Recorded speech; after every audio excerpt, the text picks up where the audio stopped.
Billiken fans, welcome back. It's Zach Miller and Peter Hale. It's the Midtown Madness Podcast. Before we get going, again, thank you so much for listening. If you're watching on YouTube, don't forget to hammer the like and subscribe button. Also, hit that bell down below to get notified whenever a new episode drops, especially on weeks like this when we're releasing on a Tuesday. This episode and the whole season of the Midtown Madness Podcast is brought to you by Two Men in a Garden. Whether you like it mild or hot, chunky or cantina style, the people over at Two Men have you covered. I know what you're asking, Zach. Why Two Men in a Garden? Well, they're St. Louis through and through. And speaking of St. Louis, I tell you what, I had some of their hot salsa while watching that incredible Battlehawks comeback on Sunday. You can pick up their many local products at any grocery store or online at twomeninthegarden.com. Follow them on all social medias at Two Men Salsa. That's Instagram and Twitter.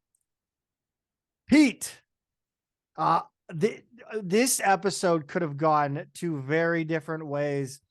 First of all, exciting women's basketball talk. First of all, a team that is coming together at the right time. The men's basketball, one of the more absurdly mathematically just off the charts games, Pete. Yeah, we had a weird one this week. I can't wait to get into that one. And not just basketball. We've got some other exciting news items from around the athletic department. And I think we're going to lead the show off with those, actually. And I'm excited to talk about both developments. Yeah, first, the Billiken App. We're going to get into it right off the bat. Pete, let's talk about this app, man. This thing is slick. It's really cool. It acts just kind of like the website, the main website. It's got all the information, but also like schedule notifications. It's got links to, what's streaming at the moment. And I think probably you have more insight on how kind of the ticket and maybe the reward aspects of it work, because I haven't quite figured that out yet. Yeah. So actually it's super easy. So, but one of the things I love is that I can get notifications from every team. Like, I'm a junkie. You're a junkie too in a lot of ways.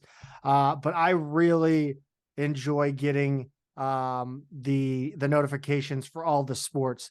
You can also, what's really cool is you can actually do you can go shop, which they really need to upgrade their shop again. They really messed that up back in the day. And they haven't yet gotten around to fixing it. That you can go. Looks like you can look at the Billiken Club. You can, I think, hold on. You can go to the Billiken NIL exchange. That's actually really important. So you can just go straight through the app. Obviously, I don't think it'll include the NIL collective. You have rewards, which I'm still trying to figure that out. Honestly, I don't really know. I used it for the last two games. I had to have PD Cautilli help me out with that one. I think you should get more than 100 points for attending a women's tennis match. So how does it, okay. By the way, if you haven't already, and you're listening on a podcast, either pull out your phone and follow along or go watch this segment on YouTube, because absolutely.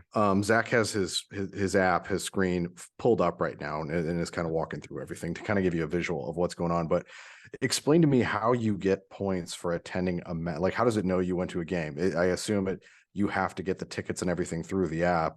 No, right? Actually. So no, you can just check in. So let's see if I click that. So look, so if I went, you can go in. I've got 500 just for joining. Then I got the Davidson game. I got 100 points. I submitted a photo at the Davidson game. Thought I did one at Duquesne. Petey, you saw me do it. You were right there. Update my app here, buddy. But yeah, no, 750 points. And then, so I think it does a lot of what do you call it? I guess GPS, I'm assuming. Sure. Right. So I couldn't, from Cincinnati, I couldn't check into every soccer game or whatever. Right. And actually, you know what? This stuff is not out of reach, man. Some of the rewards, the golf club cover is 10,000. That's not bad. I'm almost at 1,000 right now. If you go to soccer games, soccer, men and women, and volleyball, just that, not even including baseball, you can get it within by winter. Like the Billiken belt is 10,000. I'm going for that some. Like Yeah. I'm getting after it. That's the one thing that I've been wanting. They also have a Billiken rain jacket, which is really cool. I don't know if Yeah. it's Nike though. That's the one thing I would be annoyed with. Because if I'm spending my points, I mean they have the Billiken ornament. That's pretty cool. That Right. might be something because I didn't get that when it came out, so I may actually just do that. And then offers and discounts it looks like as well. Dobbs Tire and Auto. I don't really know. I guess you save $10 off oil change. Yeah, there you go. And then more. I don't know what this is. So yeah, there's a bunch of stuff to just kind of go through in here. That's kind of interesting. There's a leaderboard. Wait a minute. Hold on. This is wild. Yeah. Is this actually gonna show other? Oh wow. Yeah, there you go. So a lot of people are using this already. Yes. I mean, if Yes. you're at 750 and there are, man, it looks like there's going to be more than 100 people about it. It doesn't do the top 100. So you're not even in the top 100. Oh, look. Hey, is that B-Roy? That's got to be B-Roy, right? Yeah, Roy. And I mean, 80. how many other Roy M's are there? It's got to be him. Oh my gosh, this is so there you funny. go. I'm not Yeah. even in the top 100. This is BS. I know. Oh Yeah, man, that's I amazing. got work to do. Yeah. So, That's- okay. So I mean, backing up a little bit, the notifications are great because like all of a sudden my phone will buzz in my pocket. I look down and it's like, men's baseball is starting right now, and if I've got, and I think the best part of that though, and sorry to interrupt you, but the best part is that it gives you like 45 to an hour notice. Right. Oh, it'll give you like a 1 o'clock notification for a 2 o'clock game. Is that how it's set? Yeah. I think so. I don't remember exactly, but onto the tickets. So this is really cool. So literally this is a screen you come to when you get on the app. And this is all you have to do. 1 click, 2 click, and there's my tickets. Yeah. All your season tickets right there. Yeah. And my Battlehawks ticket. It went whoosh.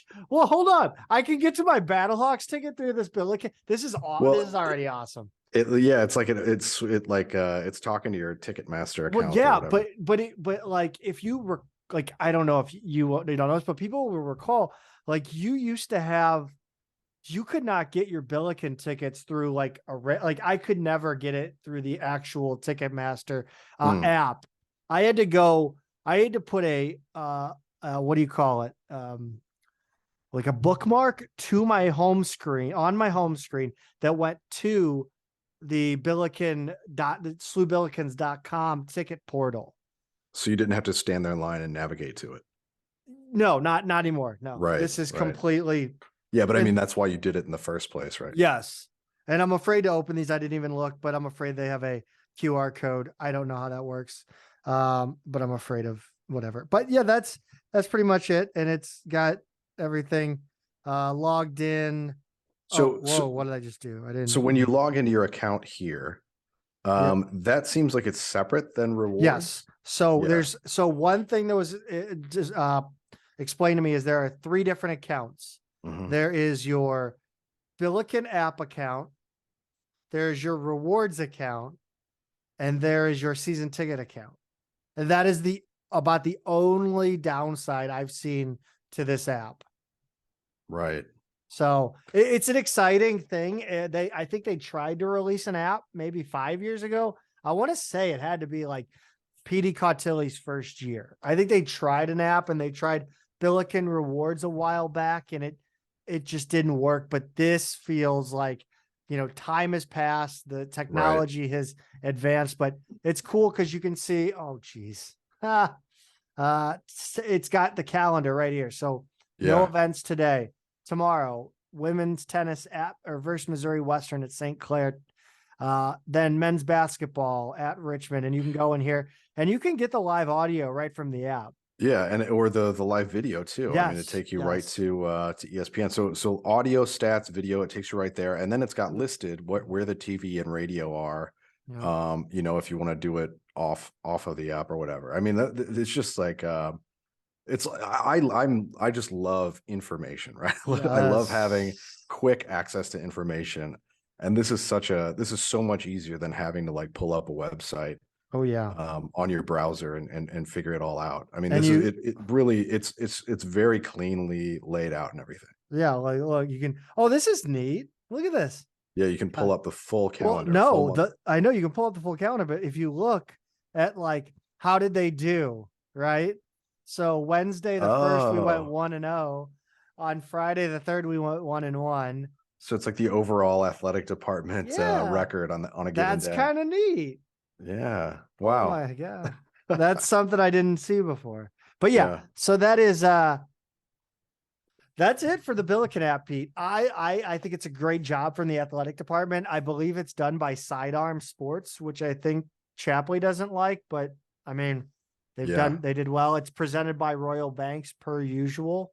I think that just tends to be the, you know, the partner for everything random that the Billikens do. Yeah.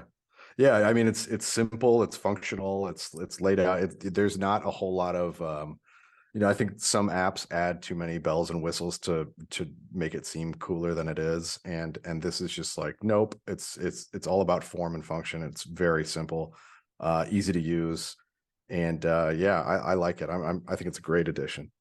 Let's talk about the Billiken Victory Fund. A lot of news has come out about the Billiken Victory Fund. I heard that I was put on somebody's shit list for not having a strong opinion about the logo positively, but yeah, yeah, this thing's great. This is exactly what we needed. This is the This is Billiken Athletics staying current, Pete.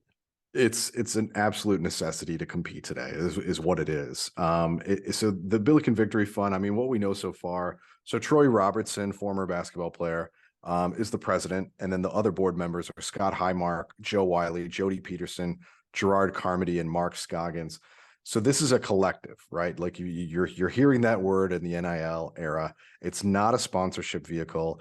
And then businesses who want to partner with players directly go through the Billiken Exchange, which you saw on the app a minute ago, which you could find on the website, slewbillikens.com, or INFLCR, which I think is the larger college sports exchange. So it's a separate entity from SLU. Like you said when we were going through the app, you're not going to find this on there because it's a third party technically, but it works with the athletic department to make sure rules are followed properly.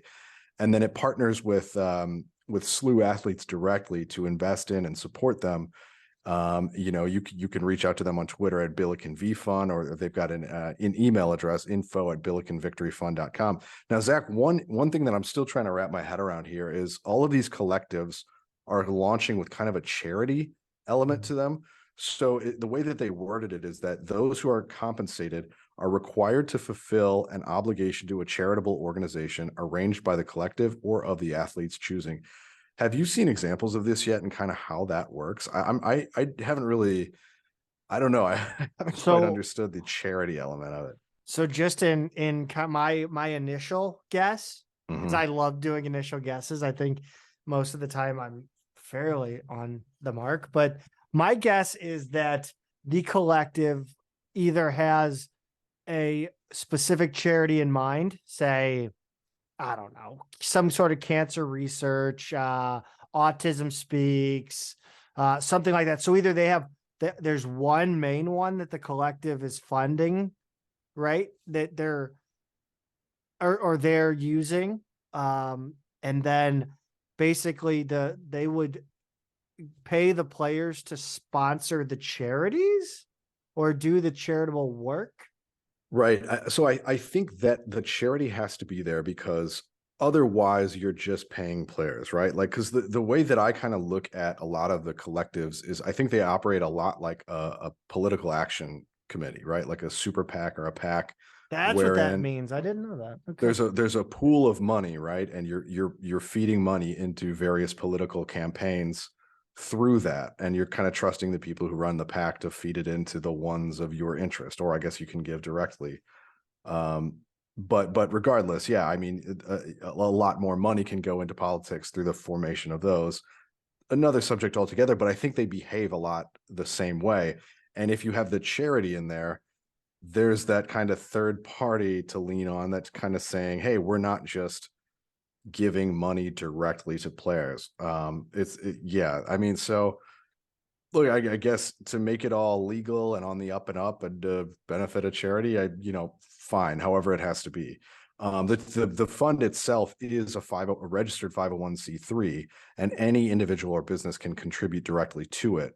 So Troy Robertson so far said the early response has been substantial. He said the goal is to make the program as competitive as possible and that they'll have all the money they need within 30 days. I think he means like for this round. And I think he's talking about spring recruiting, transfer portal, because this is ridiculous. The timing seems to be based on when the portal is going to start blowing up as seasons come to an end for teams, right? So the Billiken Victory Fund cannot contact players outside of the program or who enter the portal. They do have to follow NCAA guidelines and state laws. So I'm kind of curious to see how these things start interacting with coaching staffs, right? Because like you can, I think I've already heard of scenarios like in SEC football and things like that, where these things kind of get, like the people running them can kind of get a little power hungry on their own. It's Nevin Shapiro. Yeah, and start chasing down players that maybe the coaching staff isn't, or vice versa. I mean, like it can get a little complicated that way. So I think you have to trust that these people will be kind of in lockstep with the coaching staff in terms of their mission. I'm trusting that it's going to work out. It seems like a lot of the positivity came around before we knew that T-Rob was going to be heading this up, right? Yeah. So it is interesting to see him named head of the collective after his tweets. It's kind of interesting, but yeah, I think it's one of those, it is basically putting a bag man like on, I don't even know. The collective is the bag man, right? Like the coaching staff is just like, hey, but again, you can't go and say you're recruiting this player. I think it's basically, you've got to recruit the kid, and then the NIL collective pays them. So you tell what the NIL is due, but the NIL tells the coach what kind of money they're working. You're right. What do we have? Yeah. And then the coach can communicate to the player. Right. Yes. I think that's right. I think that's ideally how it's supposed to work. You're right, though. I mean, it is a modern bag man. It just takes what's under the table and puts it on top of the table. I liked it better in The Wire when they were going to the community college to get players for like the East Side, West Side pickup game. Right. I like that better. That was crazy. that was the best. Times have changed. I know. But yeah, so right. So they have to follow NCAA guidelines, and they also can't announce when deals have been made. So contracts are filed with SLU compliance, and then eventually they become public through tax returns. So you don't see up front like kind of what the deals are, but it's going to be interesting after the fact to see what kind of deals are being made. And I thought this was Zach, a really key point that he made. Robertson said he eventually wants to surpass what has been raised at programs like Creighton, Xavier, Butler, and Dayton, which honestly, I mean, name a better foursome in terms of like who SLU wants to see its peers as, right? I mean, he's being very intentional by naming those four and kind of what they're doing and saying like, look, that's who we want to be competing with. So they haven't decided how the money will be allocated yet. It starts with men's basketball this spring, like we said, in the portal season. And then the long-term goal is to push this to all sports. So long-term, I don't know if that means fall. I don't know if that means a year. I don't know how long that takes. I think it probably depends on what their funding needs are this spring to get done, what they want to get done in the portal and in spring recruiting. And then in terms of the A10, where does SLU stand? Dayton, UMass, and VCU have already set them up. So I think we're fourth. I don't think anybody else has yet, but I have to imagine, the rest are going to follow. I think when I first heard this and I'm like, okay, there's no way it works with Title IX. This is how it works with Title IX. The school is no thanks. We don't know anything about it. Well, I mean, there are some other like, my wife's cousin is a swimmer at Georgia, and he said because there's so much money that comes into the school for football. Every single other athlete gets a $6,000 a year stipend on top of whatever else there is. Just flat out, that's what it is right now. Is that NIL? Or is that no, because that's not NIL. I mean, that's right. separate, right? No, I mean, I know they 6,000 a year. Yeah, I think, or is it a semester? It's got to be a semester. I remember, like, I know players got grocery checks, like volleyball players got grocery checks, like from the school though. Yeah, right? oh Like yeah, that's different. Yeah, and I remember like after men's basketball games, you know, like on the road or whatever, we'd get a $20 bill or whatever for a stipend for the evening or something. How do they do that now? Do they just have like a prepaid card? I have no idea. I don't know. But yeah, I mean, there was cash in hand for certain situations, and yeah, I mean, we were very by the book and everything on all that kind of stuff. But yeah, so I don't know if what he's talking about is NIL or technically how that's coming through. I guess I should ask more questions now that I kind of know a little bit more how this collective operates. But yeah, man, it's a brave new world. SLU has jumped in. It's you know, I don't want to say it's overdue. I think, you know, we weren't at the cutting edge of this, but we're certainly not late to the party either. We're just jumping in the mix where we need to be in order to be competitive. And you know, it looks like we've got it in place where we need to be for spring, which can't be said of most of the A10. Yeah. This stuff blows my. I can't. I've said it a million times. I love just showing up on the first day of the season and just, okay, this is what's happening. All right. Like I miss that. This knowing how the sausage is made. No, thank you. Yeah. What a week for men's basketball, Peter. 78-65 win versus Davidson. Pete, I think this was a step, if not just a small step forward. I think so. And I hope we're not splitting hairs here or getting too much into like what's a vibe versus what's reality, right? Because this was not a perfect performance by any means, you know, and 13, there were certain points of the game where it seemed like it was going to be more than that, and certain points where it didn't seem like it was going to be that much. Because both teams really started slow in this one offensively. I mean, really kind of an ugly first half, and it took some time for players to get going. Right. And then SLU got out to a bad start in the second half, and Davidson starting with an 8-0 run to make it close, and then got to within a possession or two several times over the course of the second half. But in this case, SLU always managed to extend that lead. And it's funny because so many times it feels like, hey, why can't we put a team away? We can't put a team away, can't put a team away. But the vibe here was more that like responding to everything that Davidson came through with, right? Like I don't know why it was in this game. I felt like it wasn't necessarily SLU's fault.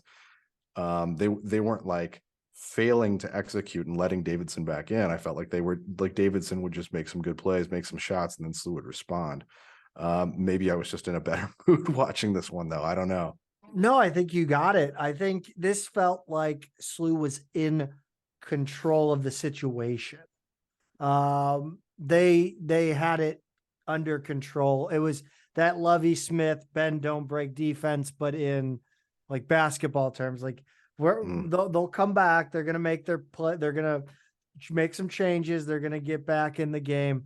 But you know what? We're gonna adjust. We're gonna keep them at arm's length, and that's kind of what it felt like in this one. Much more than, you know, where, oh my God, here they come. Good God, hold on for dear life. Well, I think a big reason, I mean, a big difference in this game compared to years past is Davidson just doesn't shoot like they used to. They just don't. It normally feels like they've got a couple more guys, 6'8", skinny white dudes who shoot threes and like just punish us, you know. And it just they're not that team anymore. We've seen them twice this season, and it feels like they're missing players that they normally have. 37% from the field overall, 30% from three. Historically, they've put on shooting clinics against us, and it's just weird to see them like this. But I think SLU also defended the perimeter well. Lawyer, Watson, they didn't get many good looks, which, you know, that hasn't been the case every game this season for SLU. I think we've kind of been weak on the perimeter at times. Huffman wound up going 3 for 5 from 3, but he was 0 of 7 inside the arc. So he was kind of a different story in this one. Menenga, on the other hand, I think he's kind of been a matchup problem for us this season and had 17. And then Skogman had 12 and 9 off the bench, but I didn't think anyone else in this game really hurt SLU. No, and nobody has more celebrity lookalikes than Davidson basketball. They don't.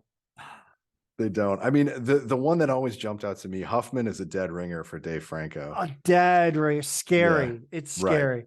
Right. Clearly, taller, a half foot or a foot taller or whatever. But yeah, some of the other ones I think are a little more subtle.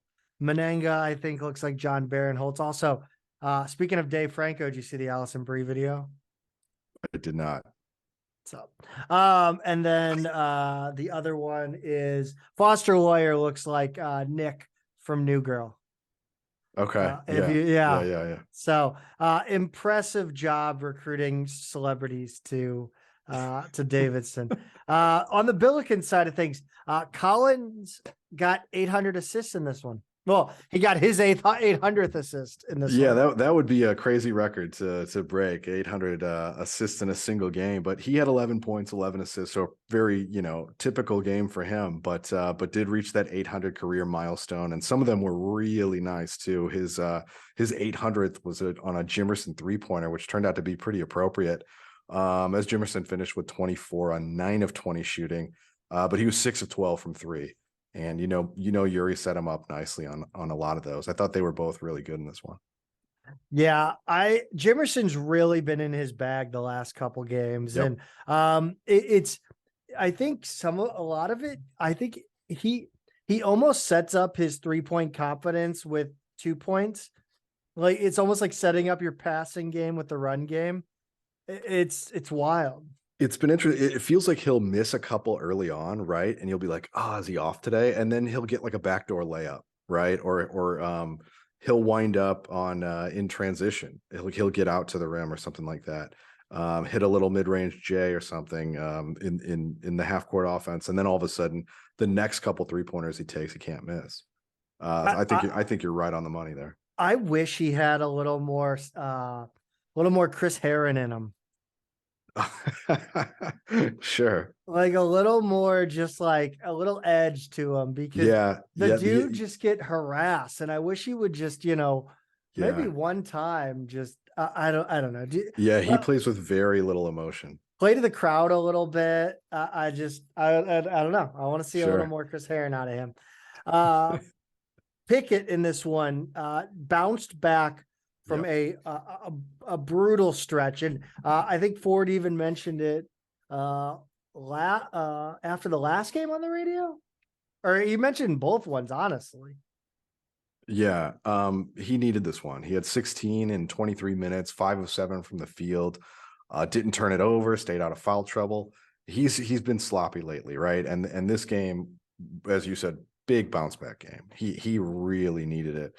Not standout performance from our bigs, I thought. I mean, they combined for 19 rebounds, which was great, but just 10 points. And I always thought this Davidson matchup was a good one for them to get a little more offense going. But at least they got the job done on the glass here. And if other guys were going to score, that's fine. Yeah, back to that Collins 800th assist. There couldn't have been a prettier play to have your 800 assist on. Like, he's going to the hoop. He's got a 2-on-1. He could try to go a little contested layup, but he wraps it around to Jimerson for the corner 3. Just beautiful. Yeah. Parker in this one had a nice game. Perkins, not so much. Parker had 13 in 23 minutes. Perkins 0 in 10 minutes. So Ford said this was due to Parker playing pretty well and no other reason, which is why I have these listed back to back in the notes. But I don't know. With everything with Perkins this season, it's just got that gray cloud over him, right? Like you just feel like, man, he's just not there. Yeah, it's weird because, and people have said, every time somebody says he's limping, he's dude, I don't see it. I did see him limp in one of the last games. I don't remember which one it was off the top of my head, but he did come up a little lame, but has powered through whatever he's going through, and whatever he can bring. If it's not, if it's got to be just going to the basket, fine. Run some cuts for him. I don't know. I really don't know. I think instead of maybe playing, let Perkins cook, maybe let Perkins run some stuff for him. See if you can't get him, going to the rim. Maybe do that Jimerson 3-point, formula where Jimerson gets a backdoor cut for a layup. Boom. His 3-point shot starts opening up again. Maybe that's why. It's the backdoor cut. It's opening. They have to sag off him a little bit. They have to. Yeah. No, go ahead. I mean, they have to play him honest then, right? Well, the thing about it is, Perkins isn't Jimerson. I mean, Jimerson is playing right 36, 38 minutes a game at this point, and he runs a lot. Like, he runs a lot off the ball. Perkins can't do that. He just can't. And he doesn't have that quick twitch burst that he used to have, that was always so effective in the mid-range, right? Because you had to guard him out past the perimeter. But then if he had a little bit of room, I mean, he was lethal if he put it on the floor once and then shot it. He just doesn't really have a lot of that anymore. So I think you've got to set him up differently. He needs screens, right? He needs off-ball screens to get open. It's not Jimerson who's going to run around and try and find his and eventually get a screen. It's more like, he's just so much more limited, right? So I just don't think you can run the same sets for those two guys. Let's talk about final scores, not final scores. Actually, let's talk about the amount of points the Billikens are putting up in a game and what that means for their record. So multiple people pointed out that SLU was 15-1 this season when they score 70 or more after we won this game. But what's really cool, we saw that SLU has now won, as of the Davidson game, 70 games when they're the first team to reach 69 points. And nice. it seems like kind of a silly, arbitrary threshold, right? But there's pasta. Teams that get to 69 the first in a game win 93.3% of the time, which is why that matters. And Evan Miyakawa, and his always excellent number crunching, are kind of what came up with this concept. I think that number just kind of popped a little bit more to him than anything else kind of around it. It's Titus and Tate about too, or Titus and Tate, the basketball podcast. Okay, got it. Right. Those two, both of them and Evan, kind of came up with this concept together. So now, I mean, 93.3% of the time that's a huge deal. And SLU winning its last 70 when they're the first team to get to that. I mean, that seems crazy, right? Like, you wouldn't think that would be the case at all. I think it hasn't been since 2017 that they lost one. Who was it? Off the top of my head, I'm trying to remember. Yeah, I remember seeing it too. I think it was like December 2017. Which was Ford's second year. Yeah, I don't have it off the top of my head. Yeah. So anyway, that's I guess something to keep in mind is that race to 69 or that race to 70 is right where SLU needs to be. If they can get there first, they're really, you can't use the word guarantee, but very, very, very likely to win. It's Detroit, baby. Detroit. That was it. Yeah. That was my Dickie V for Detroit Mercy. I remember I had a friend who wanted to bet on that game, and I remember SLU had played so well the game before that, and I'm forgetting who that was against. And seeing that game, I was just like, the way SLU's been playing the last week or two, man, yeah, absolutely.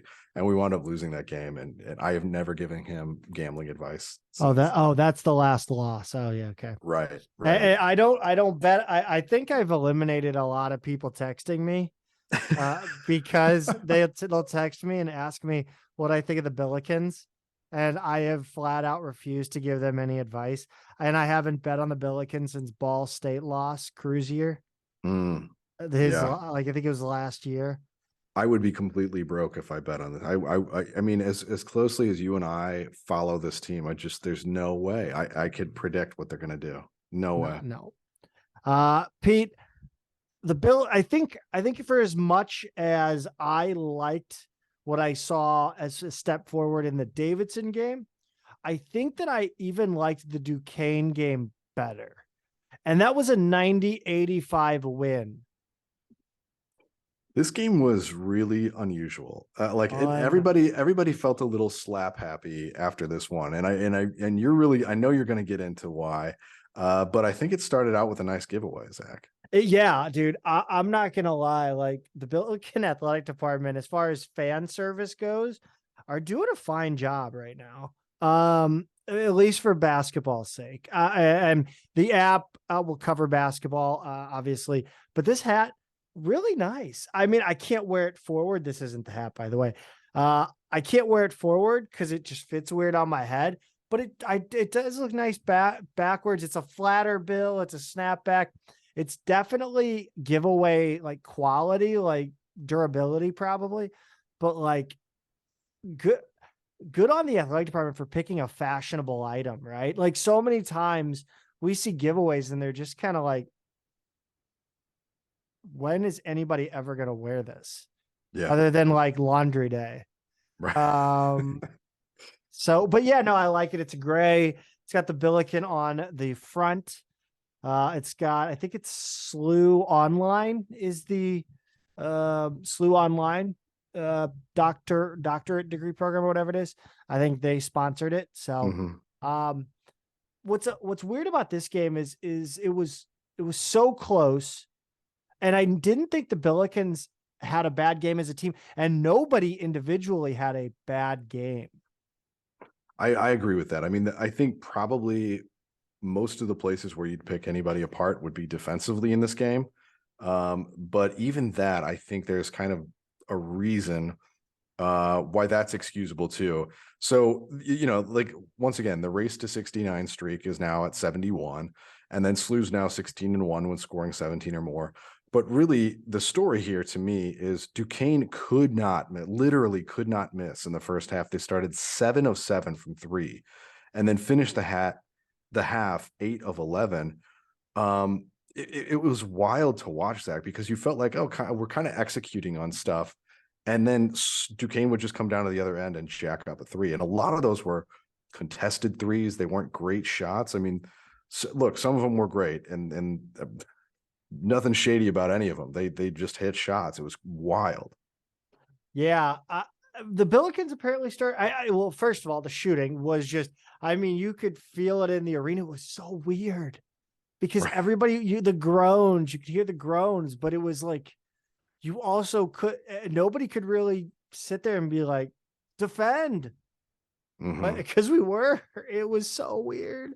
It was odd, and it felt in a lot of ways 50. It was not to steal a meme from Billikens.com, but it was 50-50 in the way you felt, because I mean, the Billikens were in it, and I mean, yeah, we were down like 13, but it's like, well, they can't do this all night, right? Like something's got to give. And but apparently the Billikens found the solution, and that's switching. And I got to tell you, Pete, why don't we switch all the time? It's so like, most teams do it. Why don't we?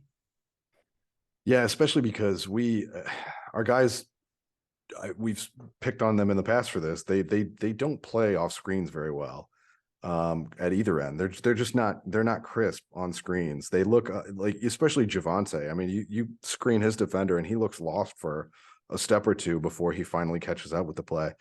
So yeah, I'm fine with that. I'm fine with that completely. And once we did, I mean, we kind of, you don't want to say took it away in the second half, but it certainly got better. But adding to the weirdness of this half, it wasn't just that Duquesne couldn't miss. SLU went 0 for 4 from 3. And I tweeted, I don't know what's more disturbing, the fact that we didn't hit one or the fact that we only shot 4. And then you went to the free throw line and hit 1 of 7. And somehow it's 41-39 at halftime.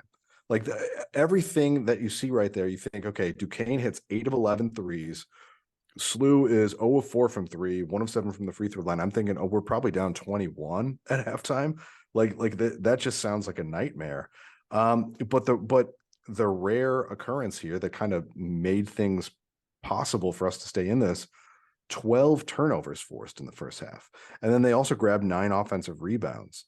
So yeah, somehow, despite all of it, you go into the locker room down 2 very much in this game.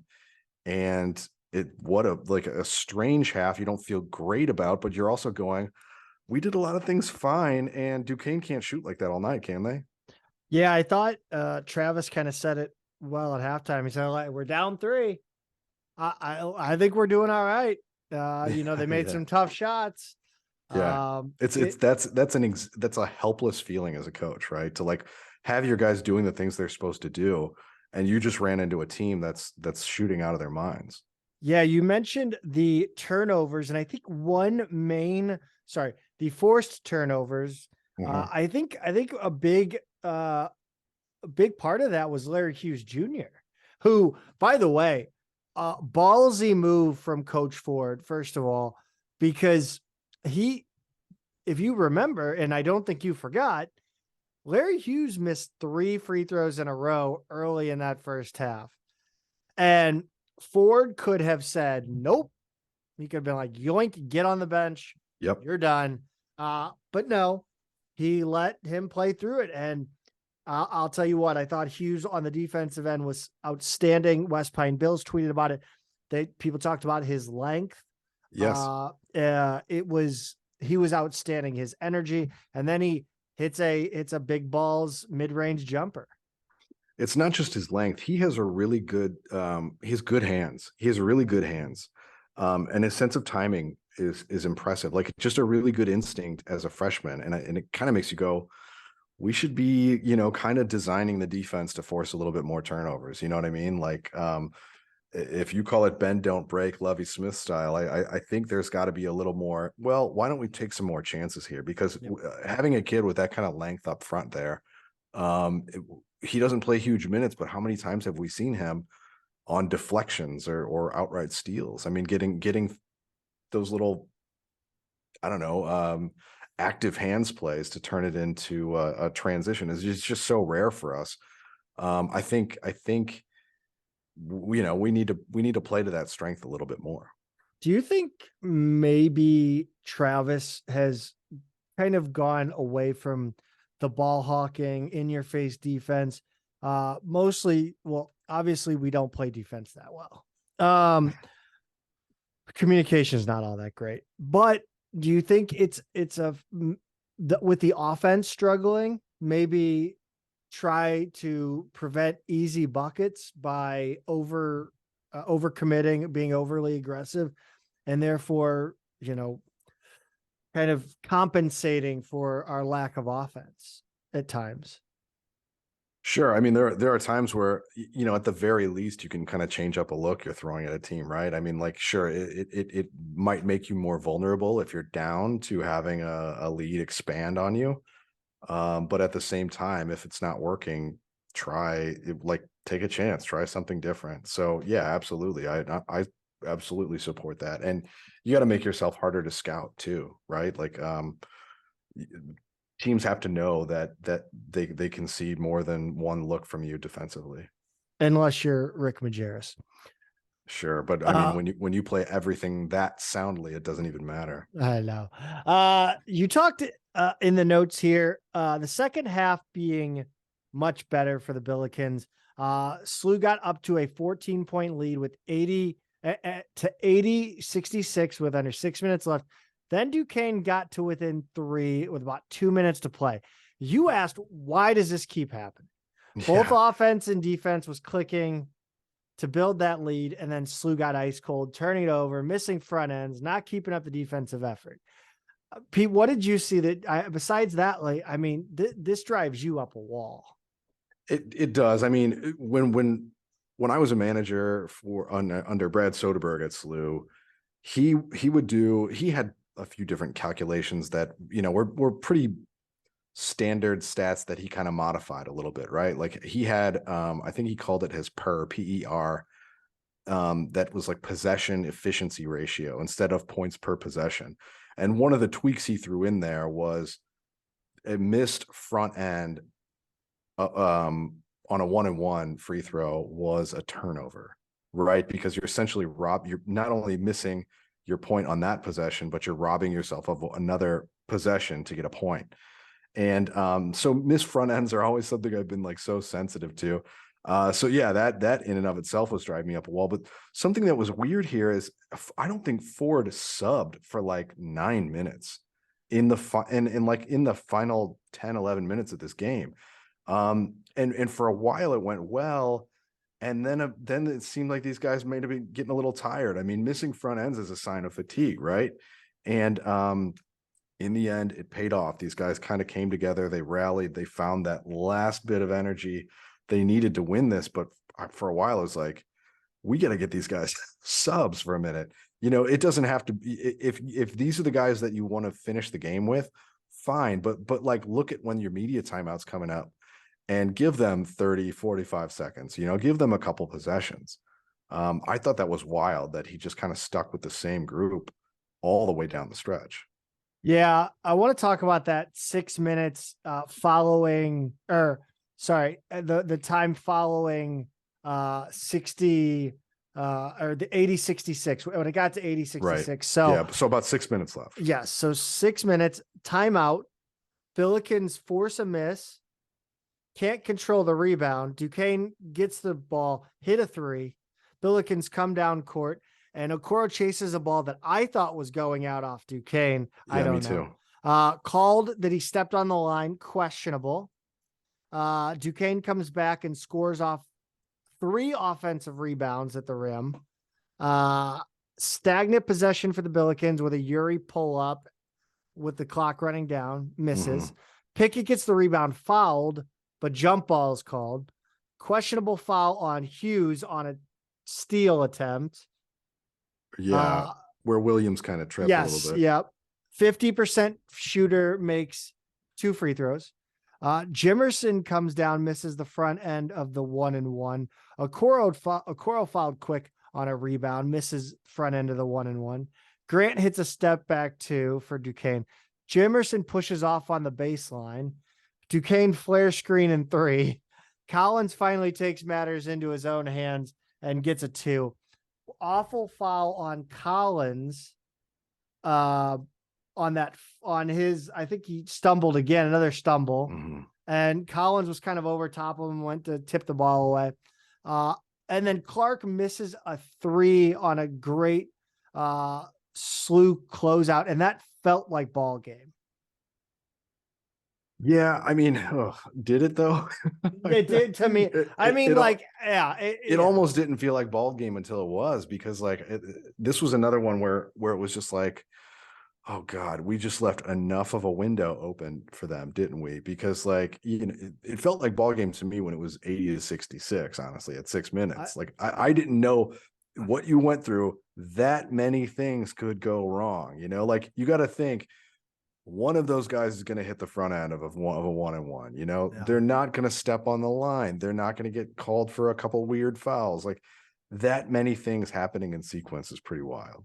Yeah. So what the real ball game, the play Slew ran with a minute. I said play in quotes because I don't know if it was a play. He kind of just set up Uri kind of orchestrated everything before anyone moved. Day-Day Grant just wanders off like he's Paul Crew running the trick play at the end of longest yard. I don't know what he's doing. Jimerson is under the hoop. He tried to throw an alley-oop to Jimerson, which he missed. He had well enough time to break it down. Then Clark was sent to the line and misses both of his free throws.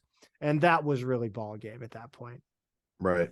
Yeah, it was a very weird sequence right there, but I guess pretty fitting given what happened for the 5.5 minutes leading up to it. Yeah, so let's get into the numbers. And, you know, we mentioned in the outset a little bit about them, but I think we haven't yet gotten to the weirdest of the stats.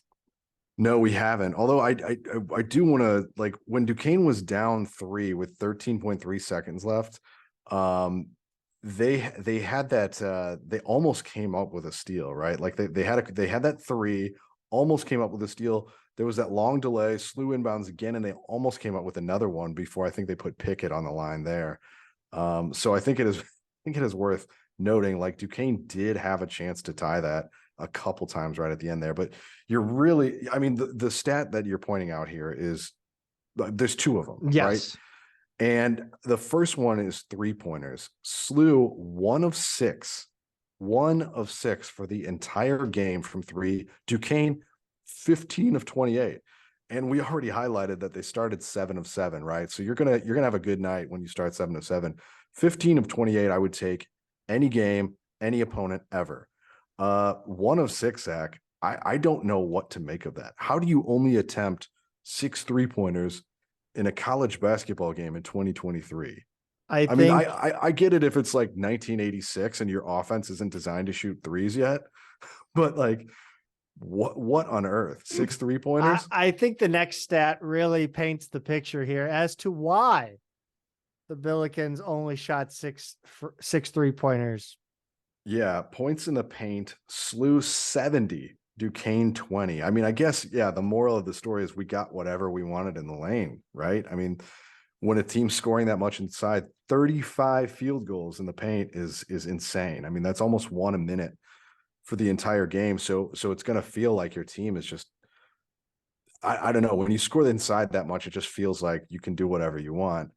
You almost don't notice that they only took 6 threes, but it was, man, very, very strange.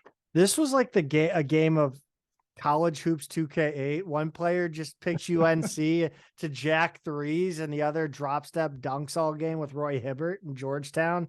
Yeah. It was ridiculous. One team just got everything they wanted in the paint, and one team just chucked all game.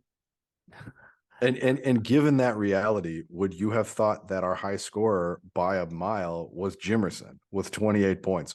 Our only 3-pointer of the game. He's the guy who hit it.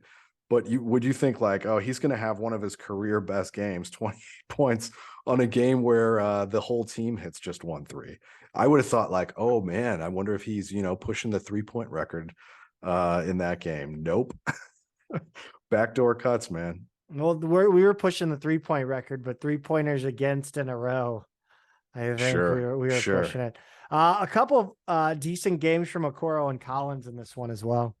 They both played great games. I thought they really controlled things at their positions. Okoro with 14 and 16, Collins with 13 and 9 assists, but below average game for him in terms of assists. But still, I thought they both played really smart games where they were really in control of what they did.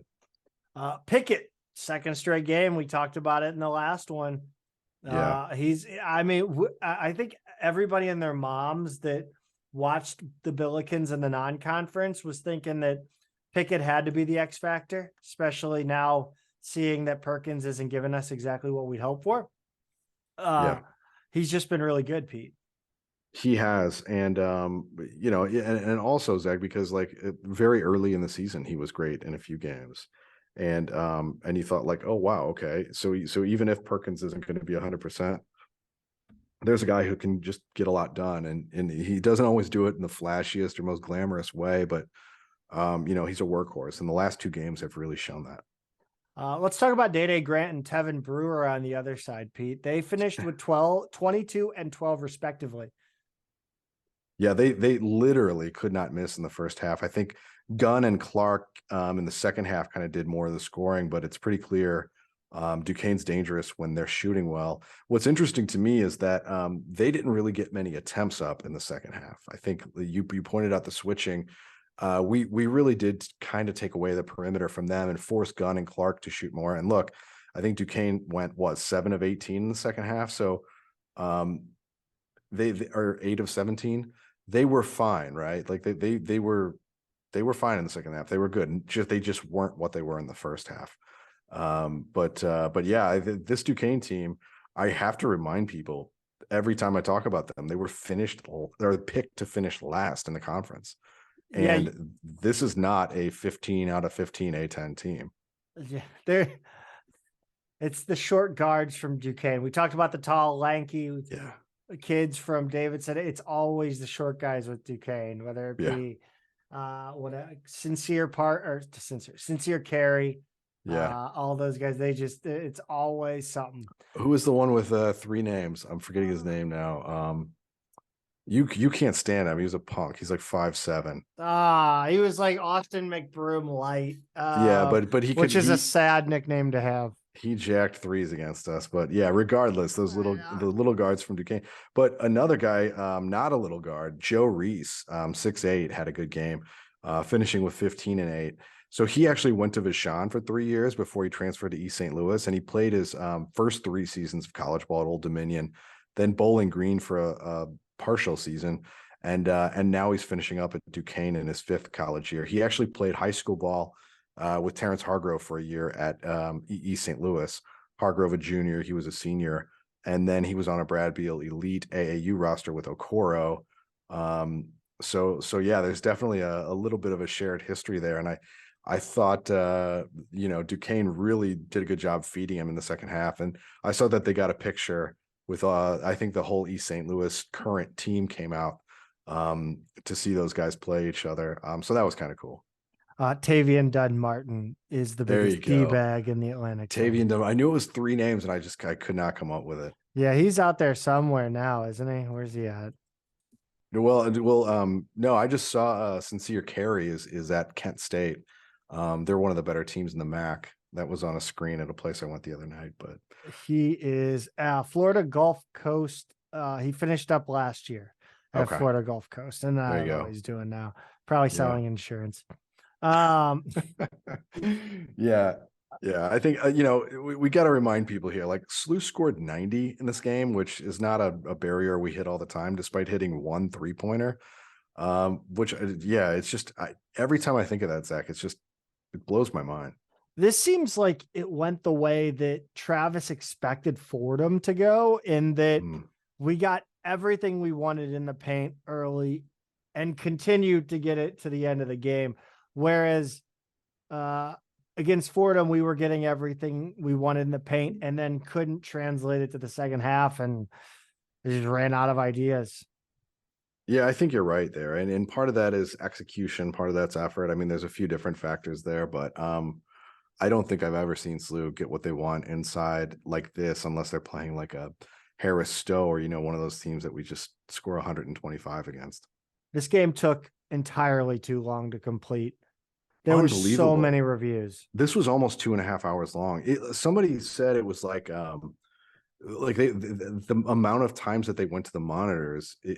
My comment was, this feels like an NFL game. Like I just watched a couple playoff games in the Super Bowl, and like the amount of time that they spend reviewing plays, I'm just like, this is horrible. Like, yeah, that was almost a 2.5 hour game.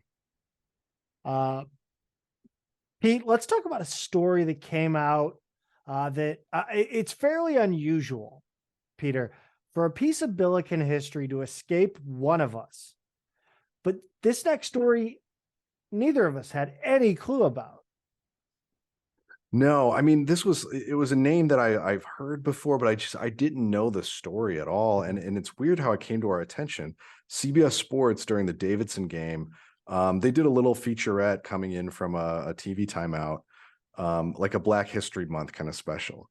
And this was about a SLU player named Cal Burnett, who played for SLU back in the 50s. And basically, SLU was invited to play in an event called the Sugar Bowl Basketball Classic that was hosted by Tulane down in New Orleans in 1956, which was 2 years after Brown v. Board of Education overturned Plessy v. Ferguson. And despite that decision, or maybe in spite of that decision, Louisiana passed a state law that prohibited Black and white players from competing in athletic competitions. And that extended to like athletic facilities had to be completely segregated, stadiums, everything. It was a segregation law flat out. SLU had a player from Davenport, Iowa named Cal Burnett. He was the only Black player on head coach Eddie Hickey's team. And he was a starter, but he wouldn't have even been allowed to travel to this event. SLU had Black players on the freshman team before, but he was the first one on the varsity team. That was back when freshmen couldn't play on varsity.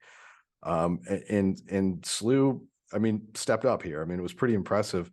I found a University News article published in 2003, my era, back at SLU. And then President Father Reinert was credited with the decision to pull out of the event, saying that if Burnett couldn't play, the team wouldn't go. On CBS Sports, on their little feature, they credited Coach Hickey with the decision, And it seems like that might be more accurate. And that SLU and Hickey responded almost immediately after the law was passed, because it was a law that was passed that year, as this event was being scheduled. So the timing was pretty interesting there. But it seems like regardless of who actually made the final decision, Coach Hickey and Father Reinert were on the same page, But Zach, what really stood out to me was not just SLU making the announcement, doing the right thing, pulling out of the event, but a day later, Notre Dame withdraws. The day after that, Dayton pulls out of the event. And I think, on the football side, because this was tied to the Sugar Bowl, you had schools like Wisconsin and other teams from up north saying they weren't going to go down there and play anymore. I was impressed to see SLU kind of be a leader here. Yeah, it's really cool. I absolutely love Billiken history, and I love, like any piece I love information. Like, I love facts. Facts are great, and I wish I would have known this. It's just really awesome. And this was 8 years before another significant civil rights event occurred on campus at West Pine Gym. Yeah, so the Civil Rights Act passes in 1964, and that's the same year that Martin Luther King Jr. spoke at West Pine Gym. And, I think if you're a long time enough SLU community member, you've probably seen the photo by now of him standing at one end of the gym and giving a speech to a huge crowd there. SLU was one of the first Catholic schools to integrate, actually before the Brown decision. And it was so cool to me, in hindsight, to see them leading the actions of other prominent Catholic schools. Like, Notre Dame is clearly one of the headline Catholic schools, right? Like one of the top few, along with like Georgetown, Boston College. Those are kind of the ones people think of as the top few. But here it's SLU that's being a leader, against up to more prominent schools that are following their actions. Plus, St. Louis in the 50s was not necessarily the easiest place to kind of take that leadership position on like a racial equality front. The city's always kind of been at that crossroads of East and West, North and South. And, I always think back to stories of like early Black players for the Cardinals or MLB players visiting St. Louis and having to stay in like separate hotels from their white teammates. So I think Father Reinert deserves a lot of credit here for leading the school with like an unwavering commitment to what I would say Jesuit principles in a challenging era. Burnett in the means. Oh, go ahead. So I have a really interesting story that was given to me by Brian Kunderman. For the NCAA tournament in 1957, the Billikens weren't allowed to stay at the NCAA hotel in Dallas because Burnett was Black. There were some regular road trips where he wasn't allowed to stay at the hotel, so he would stay with families identified through local churches and would have to sneak into the hotels through back doors for meals and team meetings. Amazing. I mean, the other thing to me is like when I was a kid, I used to always think of like, oh, that's a million years ago. Like I can't even imagine anything like that now. But like that's the year my mom was born. Sorry, mom, to like call it out. But like that's not that long ago, right? Like this is pretty recent history. That's what I still can't even wrap my head around. Burnett, in the meantime, he goes on to graduate in 1959. He finished out his eligibility at SLU, finished out his 4 years. He gets bachelor's degrees in both biology and political science, and then goes on to earn his PhD in social psychology from SLU. He works at SLU Hospital and a few other and then moves on to other academic and bureaucratic positions around the country, eventually becoming the president of Coppin State University, before serving as the Maryland Secretary of Higher Education. Coppin State, by the way, when he took over, was like D3 or I think it was NAIA actually. And that's an HBCU over in Maryland. And by the time he's done, so he was there from, I think, 1970 to 2003. By the time he's done, they've been in Division I for a while. He's completely elevated the profile of the university, not just athletically, but completely grown it in every way. So I think he's kind of a legend there. And then he's inducted into the Billiken Hall of Fame in 1994. As far as I can tell, Zach, I think he's still alive. I couldn't find an obituary or anything, so it would make him 90. I found an article that said he has 4 adult kids, at least 4 grandkids, and I'm assuming great grandkids by now, but I don't know. And that his hobbies are gardening, classical and jazz music, and existential philosophy. It's just the kind of stuff that you and I chop it up off mic. All the text. I mean, we're always talking Conte, Kant. I don't remember Kant. I don't know. I mean, that tells you everything you need to know about where we are on existential philosophy right there. Immanuel Kant. Yeah. Oh, he's. I remember my my 101 classes too, right? So his best season was actually his sophomore season at SLU, where he's got the record for most rebounds by, he still does have the record for most rebounds by a second year player with 416. He averaged just under 15 rebounds a game that season, which remains fifth all time in total rebounds and average rebounds in a single season. So that was his best year. He did play his next 2 seasons there. But honestly, Zach, this guy is one of the coolest Billikens ever. I mean, the first Black varsity player at SLU, part of a, huge decision by the university and a really high profile case there, and then goes on to an unbelievable career to head a university for 33 years, Maryland's Secretary of Higher Education. It's like just an unbelievable guy in every kind of way. I mean, that's to me, that's a Billiken legend right there. You're right. I'm sorry I did not know this story sooner, but I feel, so much richer for having learned it now. Absolutely. And again, if anybody has any connection to Cal Burnett, give us a shout. I don't know how much we could. I would just love to try to get his story in his own words, on audio, on video, however we can do it. I will travel to wherever he is. I do not care to get this story. And again, thanks to CBS Sports for bringing it up. Most of the rest of it came from a U News article from 2003, was supplemented by some Googling. Of course, Joel Hall followed up later with supplemental details. And then, of course, Brian Kunderman, who I, of course, reached out to and said, hey, do you have contact information? And they did not have it. So, yeah, Pete, great job running us down on that one. Cal Burnett, Billiken legend. I mean, when you've got this much to work from, it's funny, right? Like we build out these notes and normally it's pretty straightforward, shifting details into our notes. But here it was like I had this huge amount of information to kind of put down into a few minutes. And man, oh man, what a Billiken legend that guy is. Cal Burnett. Learn the name and don't forget it. Well, Pete, I don't know how to transition that into salsa, so just wing it, my man.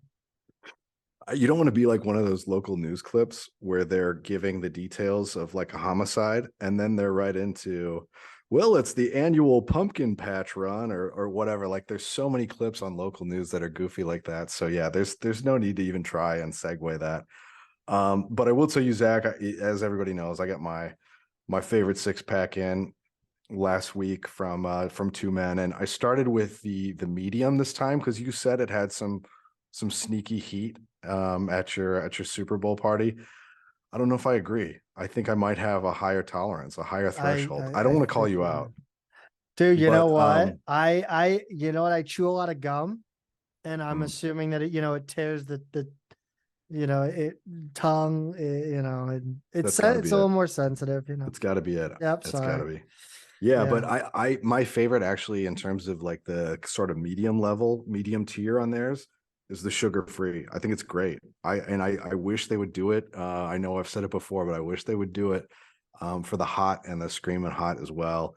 I think it cuts out just a little bit of the sweetness. And it's just perfect for me. So yeah, I've been loving that this week and cannot recommend enough that you all go out and try it yourselves. I've seen the sugar-free on shelves at Straub's, at Schnucks, and of course you can always find it at twomeningarden.com. Yeah, I haven't seen I haven't seen sugar-free yet. Unless they're all sugar-free. I don't know. No, it says it's got like a little white okay. It's not a separate sticker, but there's a little white circle on there that says no sugar or sugar-free or something like that. But yeah, the first time I saw it was at Straub's in Webster. Let's whip around the A10, Pete. Tuesday, February 14th, Valentine's Day. Two red teams going at each other. Loyola, look at our boys up north. 64-62 win. Pete, you turned their season around. All I had to do was let him know that he just needed to look left down his bench or look right, whichever one it is. And there were other people. It's the opposite of coaching in NASCAR. You got to look left, not right. That's right. Wednesday, February 15th, VCU 55, Rhode Island 54, sneaking out a win, Pete. Anything can happen in any game on any night in this league. And that one for a minute looked like VCU was going to lose. Oh, man. Fordham 78, Bonaventure 63, Duquesne 76, St. Joe's 62, LaSalle 68, Richmond 62. Gosh, we'll get into Richmond too a little bit more before we, when we look at the standings, or actually look ahead at the game because we got them coming up next. Right. George Mason 66, George Washington 63 in a battle of the Jorges. Friday, February 17th, Dayton whips Loyola at Loyola, and then Dayton fans decide they have to talk about attendance for some reason. 65-49. Saturday, February 18th, Davidson ekes out a win against St. Joe's 76-75. St. Joe's looked like they were going to win this one for a hot minute. They did. I mean, again, another one that came right down to the wire. And I don't know. I kind of would have thought St. Joe's had that one too. Davidson takes that one. UMass 69, nice. Rhode Island 45. VCU 80, Fordham 61. I'm not going to lie. It felt good to see VCU beat Fordham. Fordham get a little bit of their own, like they've been getting a little feisty. I don't like it. Down Carlton. George Mason beats LaSalle 70-66. Sunday, February 19th, while the San Antonio Brahmas choked once against the Battlehawks, St. Bonaventure chokes twice against George Washington. 83-81 win for the, well, whatever they are now, against Bonaventure in overtime, Pete. Well, you say chokes twice, but this one also kind of had some controversial whistles, I think. At least if you listen to Bonaventure fans. I looked at this one and I saw a foul. I thought Bishop did get fouled. Was it the 3-point shot? I think it looks like a 2 to me. Well, it was a jump shot. It was a jump shot. He kind of kicked his leg out. Bonaventure. He got fouled on the hand. Well, and then after he lets go of the shot, the Bonaventure player just kind of runs him over. I've said for that, then fine. If he runs him over, that's George Mason ball then. Well, George Mason wasn't playing in this game. It was George Washington. That's George. You know what? Yeah, no, okay. So I think you still, I know that you say like that shouldn't matter, but like, then so what? You're just allowed to truck anybody as soon as the ball. George Washington gets the ball. Oh, I see. So but it's not a shooting foul. Correct. It's not an and one situation, which actually could be worse. Yeah, it could be worse. So it's basically the equivalent of a foul underneath the defensive foul underneath the hoop on the rebound. No matter how many fouls there are. Yeah. Well, I mean, because this is late in the game, right? Yeah, so that should generally going to be double bonus. Yeah, it should be a double bonus. That's my opinion. Regardless, I think it was a foul. Is it this? I mean, it's body contact similar to, but in a different way. The offensive player scoring a floater and then getting called for a charge. Same thing, right? Same ball leaves hand, foul committed.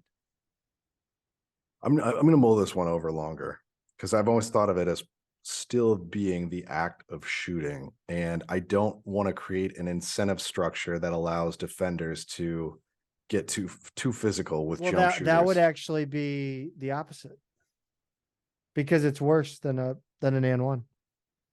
You get the ball. But I'm also the guy that has been screaming about player safety on loose balls on the floor for years now. That's true. You have. Let's whip around the A10 standings. We whipped around the scores. Now we're going to talk standings, Pete. VCU is in first, alone at 11-3. Sorry, Dayton SLU tied at 10-4, but we all know Dayton's got that tiebreaker right now. Fordham, who also owns a tiebreaker with SLU, just behind us at 9-5, rounding out the top four.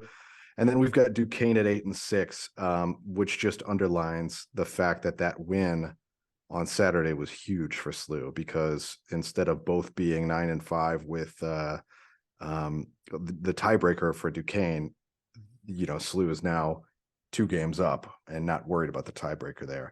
George Mason's 8-7 in 6th place. And then we've got 2 teams tied right behind them. LaSalle and George Washington are both 7-7. Behind them, St. Joe's and Bonaventure are both 7-8. Richmond is in 11th right now at 6-8.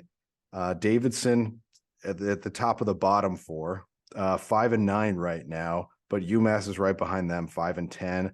You've got Rhode Island, who's 4-10, and Loyola still in last place at 3-11. Pete, what happens if we win the Arch Baron Cup with the here in St. Louis? What happens with that tiebreaker? Do you know? If you don't know, we can. I can't remember what it is off the top of my head. If we've got the same record and we split in regulars, I can't remember what the first tiebreaker is. Dayton heads to UMass and hosts George Mason. UMass kind of a box of chocolates team. Don't know what you're going to get. George Mason, I don't think they have it in them to beat Dayton. Dayton's been kind of playing well. Yeah, I don't see that one either. I mean, I was just going to say George Mason is soft. I think Dayton's also kind of soft. I just think they're better. I mean, it's really what it comes down to. I think their guards are soft. I think Kamara and Holmes are grown ass men, but yeah, that's a conversation for a couple weeks from now. Yeah, and that it makes the game at Dayton all the more frustrating because I was not impressed by them at all. VCU heads to St. Joe's, where if they're over aggressive on defense, St. Joe's could bomb them out of the game. VCU could run St. Joe's out of the gym with their press. Then they're at home versus Richmond, which apparently the tickets, it is going to be a packed house in the Siegel Center that day. Yeah, which it's kind of interesting too, because Richmond's not very good this year, and VCU's been a little disappointing, but it's still a crosstown rivalry. It's still a game that matters. VCU is still in first, so it's anyway. Yeah, I guess it's not all that surprising that it's full, but we saw VCU just almost lose to Rhode Island, so I don't think either of these games are gimmies. A little wrinkle to that Richmond game, also the Billiken Richmond game coming up Tuesday the 21st. Chris Mooney stepping away from the sideline for the rest of the season or indefinitely due to a heart condition. It sounds like it's going to take him out for a few months, so definitely through the rest of the season and then into the spring recruiting season a little bit. But it sounds like he's got to get a heart procedure, right? I can't remember exactly. An aneurysm, I believe. Yeah. Which right. I thought that was like a death sentence. Well, I mean, when you have like a brain aneurysm, sure, like something that went undetected and then knocks you out. I mean, this was something they did find in his heart and are able to take care of. I mean, it's certainly something that's not, I don't want to call it routine, but it's also, I don't think life threatening at the moment either, but regardless, he's got to step away and take care of that. Richmond's an interesting team this season. They're down a little bit, I think, from where they've been. They're a game under 500 overall, 13-14. They're 6-8 in the A10, and they've lost 6 of their last 8. Heading into this announcement about Mooney. The most familiar name to SLU fans is going to be Conference Player of the Year candidate Tyler Burton. He's averaging just under 19 points a game, 7.5 rebounds a game. Last year, the reason SLU's so familiar with him, he scored 24 and 23 against us. He's a real matchup problem, right, for SLU. What is he, about 6'9", Zach? Yeah, And he's basically tough. a wing. Yeah, he's a guy we just don't have an answer to necessarily. TJ maybe. Yeah, and I think you'll see Pickett on him too. But yeah, he's a tough matchup. The only other rotation players SLU fans are probably going to remember are Matt Grace and Andre Gustafson. They combined average about 14 points. They're role players, but really basically everybody is on this team except for Burton. You've got Neil Quinn, who's 7 feet, 280 pounds, a transfer from Lafayette. He averages 9.1 points a game and 4.4 rebounds a game. You've got Isaiah Bigelow, 6'7" wing out of Wofford. Male Another gigolo. transfer. He scores about 9 a game and averages about 6 rebounds. And then you've got Jason Nelson. He's kind of the small freshman guard, replacing Jacob Gilliard. He's a local player. He's a decent player, but yeah, he's definitely no Gilliard, at least not yet. Richmond really plays a slow, sound, conservative style. I mean, they would be very much at home in the Ivy League where Mooney played. They stay out of foul trouble. They don't hit the offensive glass at all. They don't turn it over much. They don't block many shots. This team would be, I think they'd have a lot in common with like a Brad Soderberg coached SLU team for those who remember that era. But yeah, I think they'd be right at home in the Ivy. This is just they're not going to overwhelm you with athleticism, physicality, none of that, right? Slow, very fundamental team. I think really, Zach, you keep Burton in check and we win this game. It's just him and a bunch of dudes is what this team is.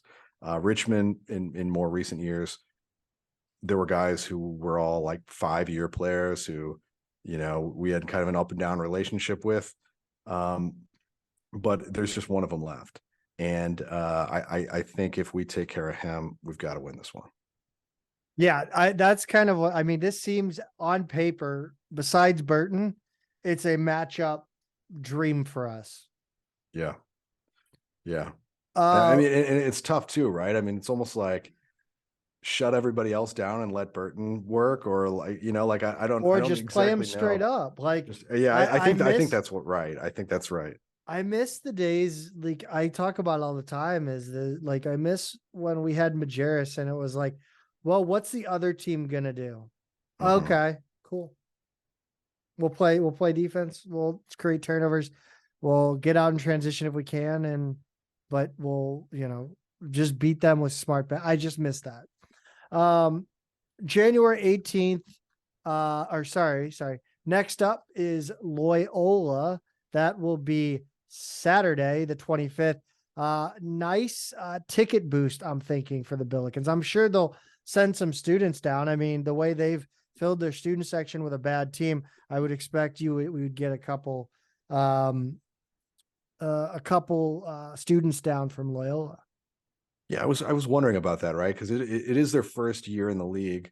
And they are coming from a league where travel was a lot easier just about everywhere they went for fans. They would always go to St. Louis too. They're used to every Loyola fan worth their weight has a trip to St. Louis penciled in the Missouri Valley. So, I mean, this is just, they have their favorite hotels. They have it's not. Yeah. Yeah. Well, I the bummer of it is like they're in last place, right? Yeah. Like if they're not 3-11 right now, I think there's probably a lot more enthusiasm around them. But regardless, we played them already on the 18th, so we kind of know who they are. We played them up there, won 76-59.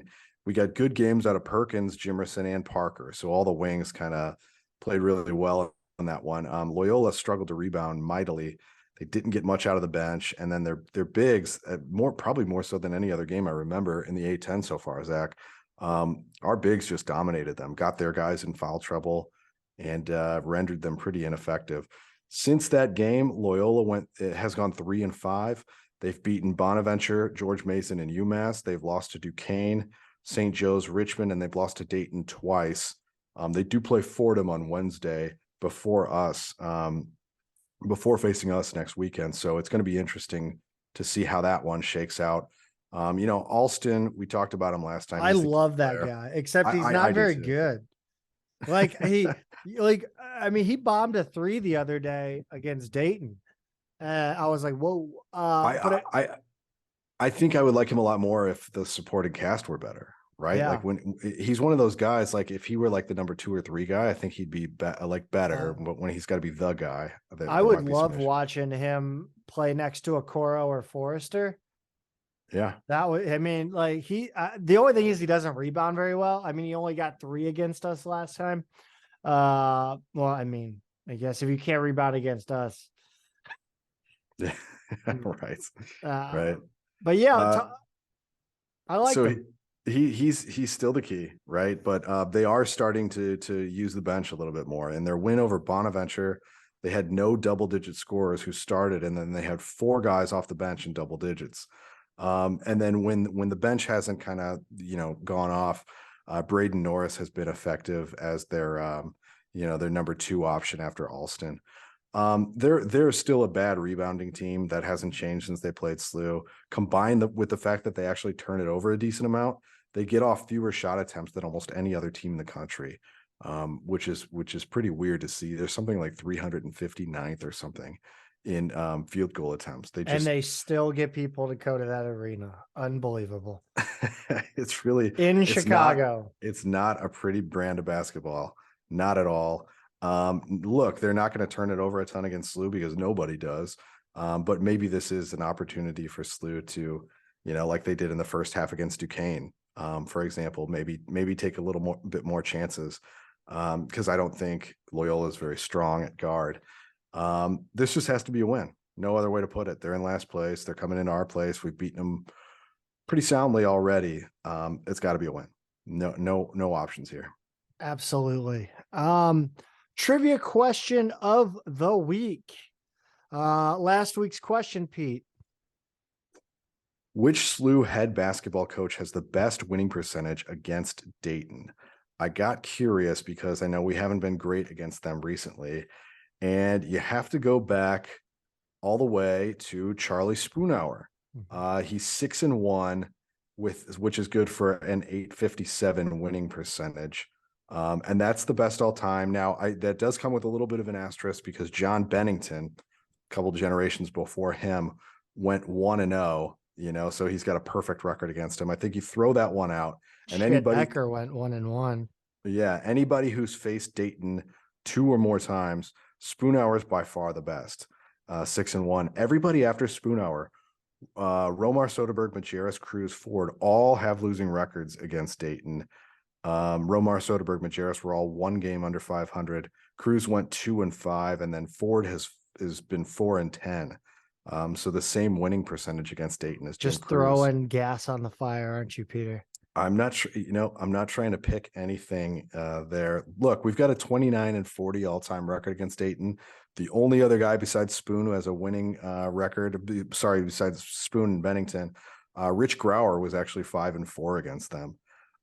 So nobody's record here is terrible on paper. I think, we had a couple guys go 0-2, 0-3 way back in the day. Eddie Hickey was 0-2 against them, but Travis Ford going 4-10, I think is kind of the one that stands out the most to me here on the wrong side of the ledger. But again, we're going to need him to go 5-11 or 5-10. We're going to need him to go 5-10. Yeah. Let's go 5-10 first. And then I wouldn't be mad if he takes the next few years to even that out. Yeah. Congrats to Craig Young on Twitter for getting the right answer. This week's question, Peter, with it's St. Louis City St. Louis City SC will kick off their season on Saturday against Austin FC, who we know has Kip Keller. The city drafted Johnny Klein from the St. Louis University Billikens, name one player who played that was on the same. Okay, I'm trying to come up with a better way to say this because the way it's in my head. Name one of the handful of Billikens that played on the last first division St. Louis professional soccer team. Outdoors. Right.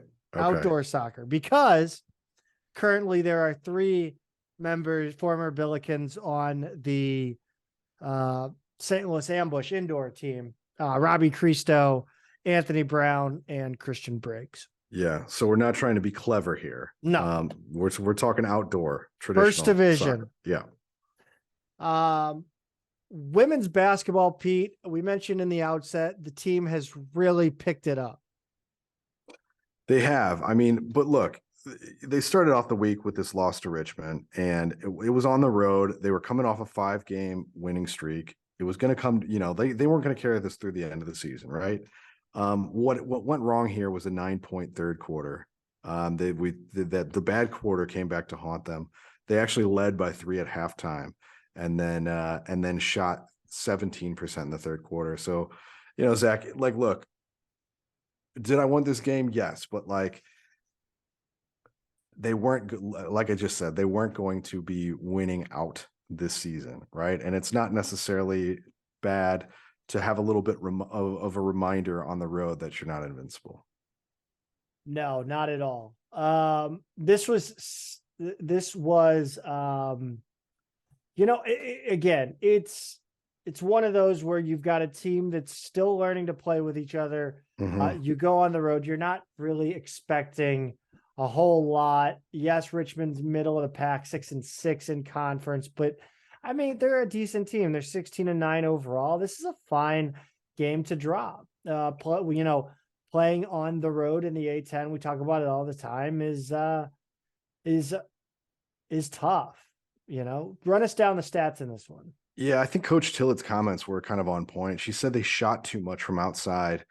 They ended up 7 of 28 from 3. And then she said they just didn't respond well to what Richmond threw at them in the second half. And they fell into some bad habits on the road, where the environment's just going to be more challenging. It was a good rebounding night for SLU. They had 45 to Richmond's 34 rebounds. They had 22 on the offensive end, which gave them 21 extra field goal attempts. But look, a lot of this, when you're not shooting well, you just wind up with more of those offensive boards kind of off garbage rebounds, I guess. Richmond was just way more efficient is what it comes down to. McMakin had 24 on 6 of 17 shooting. She went 9 of 13 from the line. Flowers had a good game here, 17 and 11 with 2 blocks and 3 steals. Julia stat sheet stuffer Martinez goes for 5 points, 10 rebounds, 9 assists, 3 steals, and 7 turnovers. So turnover numbers a little troubling, and not her best scoring night. Camry Clegg has had her 3-ball working lately as SLU has kind of hit their hot streak, but not this time. Just 1 of 8 from outside. She came back down to earth. Although the one she did hit put SLU within 7 with a few minutes to play, but it wound up being too little, too late. So, look, not their night, but as we saw against LaSalle, Zach, they got back on track pretty quickly. Yeah, Sunday the 19th, a 74-63 win versus a good LaSalle team, Pete. I mean, This is a LaSalle team that came into this game, 7-5. 7-5, yeah. They are 16-12 overall. It's LaSalle tends to put out a good women's team. It's one of those bad men's programs, good women's programs. It kind of seems to happen with the East Coast schools that have a big, better academic. I don't know why that is. Fordham, one of them, George Washington, are always near the top. Duquesne always puts out a good program. George Mason is always good, or usually good. I think Davidson's been good too. But this was a great game. A lot of resiliency shown in this one. It was senior day. Brooke Flowers, Julia Martinez, and Saval Gull were all honored. I'm pretty sure they did this on the penultimate home game. Travel, having fans there. I think you had a big crowd. So, plus you've got, Wednesdays against UMass, one of the best teams in this league right now. And I mean, maybe you don't want to put that extra emotion. She wants her players playing with clear heads against a team like UMass. Yeah, not that the stakes weren't big in this LaSalle game, right? Because they're right next to each other in the standings. There's some tiebreakers on the line, stuff like that. But you're right. I mean, UMass and Rhode Island are the clear leaders of this league. That game would be a Wednesday. It'd be tougher travel. especially you've got, I mean, Gul's Turkish. I don't know that her family made it in or not. I didn't see that actually. I did not watch it on YouTube, Yeah. unfortunately. So, I mean, Flowers is local, obviously. And then Julia Martinez being from Chicago, a lot easier for her family to get down on a Sunday than a Wednesday. So, I guess they did it that way. But Zach, I mean, are we assuming now that none of these three will be back next year? I mean, I think we knew that about Flowers, but I wasn't sure about the other two. I thought we had heard Martinez had considered coming back. Not sure where that maintains. I don't know. Honestly, I don't know much about Saval Gull in general. She's Yeah. kind of been unassuming. I think she's been injured maybe because she hasn't played hardly at all. Yeah, and she's a transfer already, right? I mean, Right. she's listed as a redshirt junior, so I think she would technically have one more year, but she might want to go back to Turkey where she's from. I don't know if she's going to stay and play another year, but she was originally at Arizona before transferring here. Julia Martinez is a fourth year senior, but having played over the span where there was the pandemic year, I think she has a fifth year if she wants it. So I don't know if she's gonna do that somewhere else or just call it a career. I haven't heard yet, but this seems to kind of make it official that it closes the book on her SLU career. One thing that Colin Surrey has mentioned over and over again about the way that this team coming on late in the season, Peyton Kennedy, and this Yeah. game, big time game for Peyton Kennedy. Career high 26 points on 6 of 12 shooting, 4 of 5 from 3, 10 of 11 from the free throw line, and she threw 9 rebounds on top of it. I mean, she's now got 6th player of the year potential in the A10. I mean, the way that she's been playing lately, coming off the bench in that 6th role, just incredible. And her shot looks great, by the way. Like every time the ball's in her hand, and she's getting ready to line it up from outside the 3-point line, she just has a really good looking, consistent shot. I don't know how she gets so open. St. Louis women's basketball retweeted her hoop stats daily leaderboard for player efficiency rating in the A10. Sam Breen at 28.5 for Massachusetts is first. Peyton Kennedy, 27.7 player efficiency rating, is in second place in the conference ahead of Talia Brugler from St. Joe's, Maggie Dugan of Richmond, and Maya Toure of Richmond. So, yeah, I mean, she's been tearing it up. It doesn't surprise me. It's just because, I mean, right, that's an efficiency ratio, and she comes in, she hits shots. She's just a really sound player. Flowers, again, I mean, what more can you really say about Brooke Flowers this year? But just to read her stats, Pete. 38th career double-double, 16 and 14. She adds 2 blocks, of course. And this actually moved her up into 16th on the all-time scoring list. I think she'll probably move up a few more places by the end of the year. She's just producing night in and night out, Zach. And there's never been a stretch like this in her career. It feels like so many times she's been a single-digit scorer. Her rebounds have kind of fluctuated, her blocks have fluctuated, but she is really locked in right now and playing her best ball ever. Credit to Coach Tillett, for getting this established player, and getting the most out of her when it matters the most. Martinez did her thing. She stuffed the stat sheet like it's a ballot box in Chicago on election day. God. 11 points, 6 rebounds, 5 assists, 8 turnovers. Again, that's a high number. That's 15 this week in 2 games. 4 steals. She always manages, even when she turns it over too much, because I think she tries to, make a flashy play or goes a little too fast sometimes, but she's always got more assists and steals combined than turnovers. So I can always kind of forgive it. She's now also 3rd in program history for steals. So that's kind of the stat that she's really owned. A little less stat sheet stuffing was McMakin. Quiet game for her.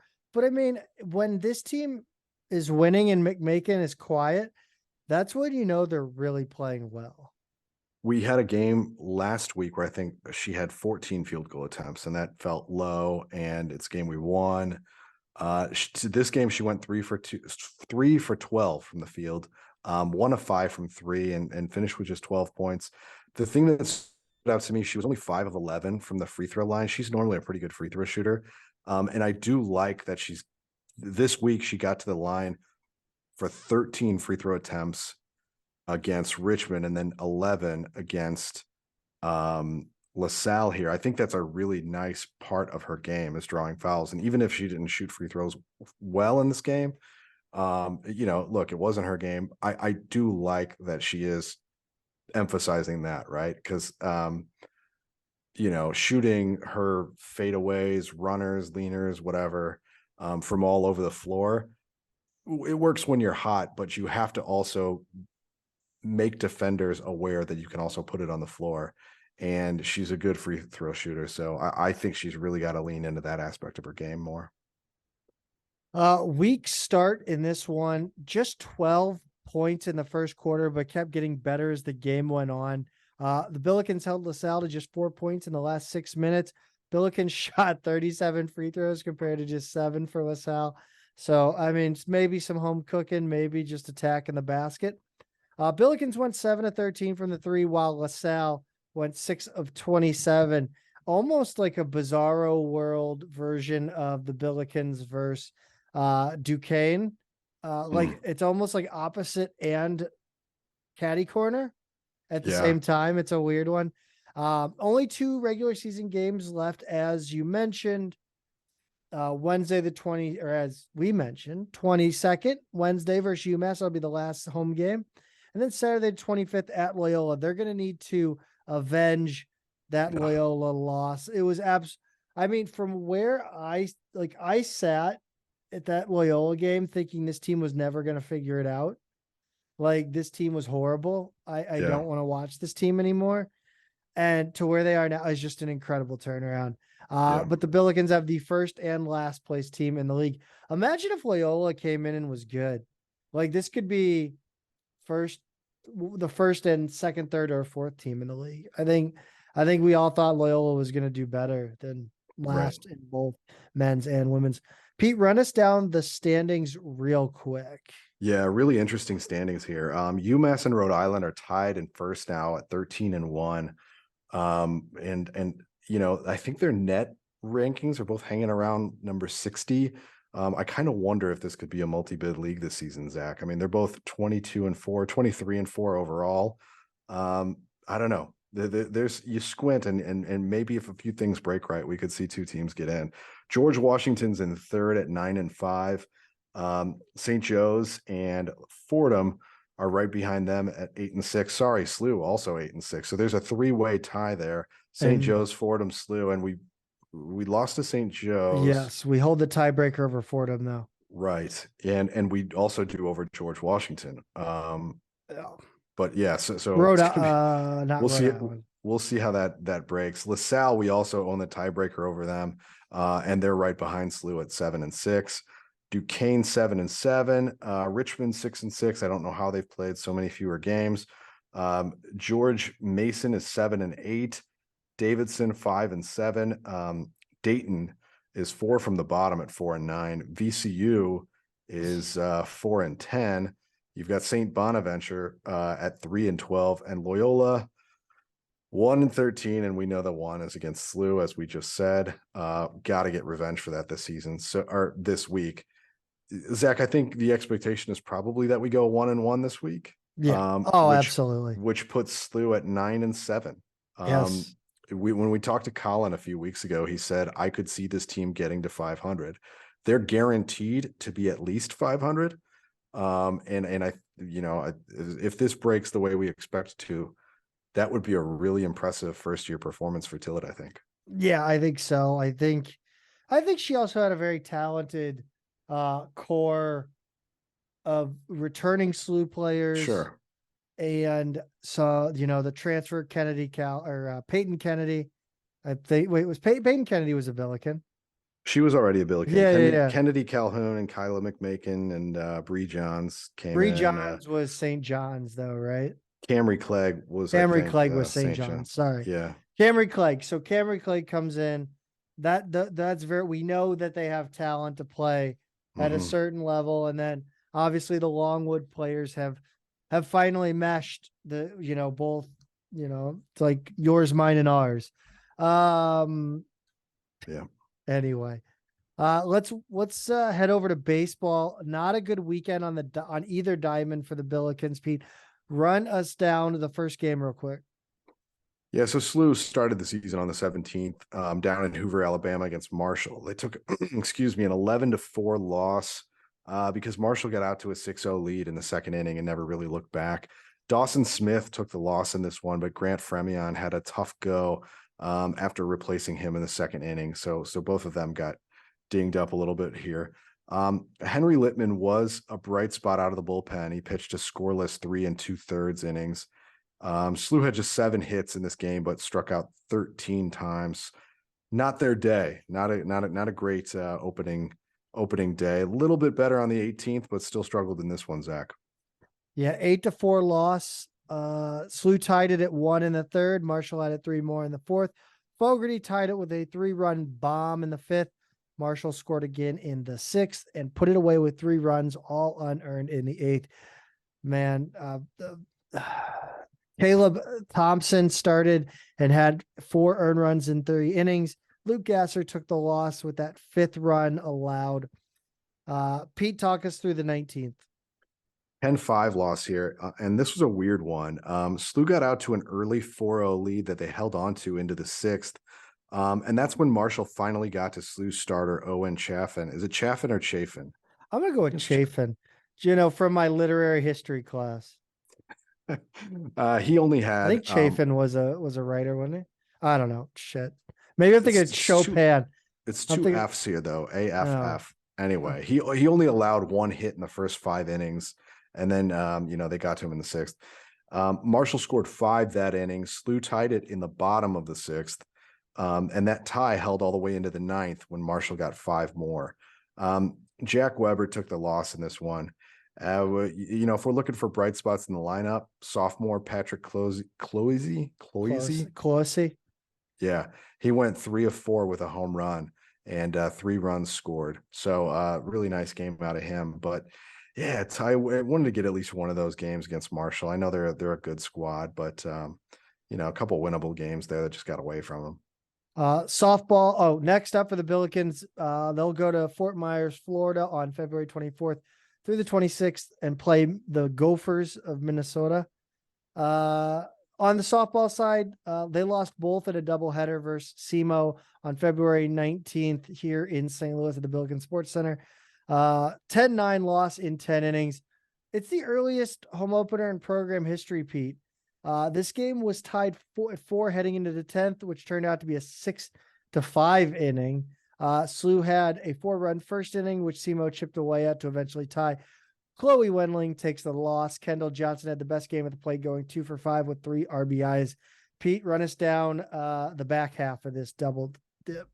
Yeah, game 2 was a 7-4 loss. SLU had a 2-1 lead after the first inning, but was unable to recover from a 5-run second inning by SEMO, which they capped with a 3-run homer.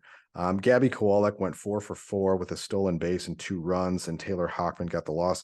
Zach, correct me if I'm wrong, but when this was on the schedule initially, I thought it was at SEMO.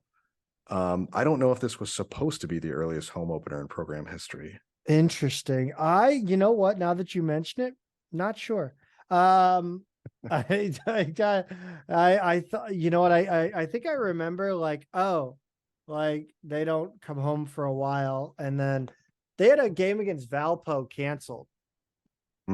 That I do know. I don't know where that fit in, but I know that they canceled a game against Valpo. So maybe that was the issue. Yeah. Maybe, yeah. They got good weather for it, as far as I recall. Yeah.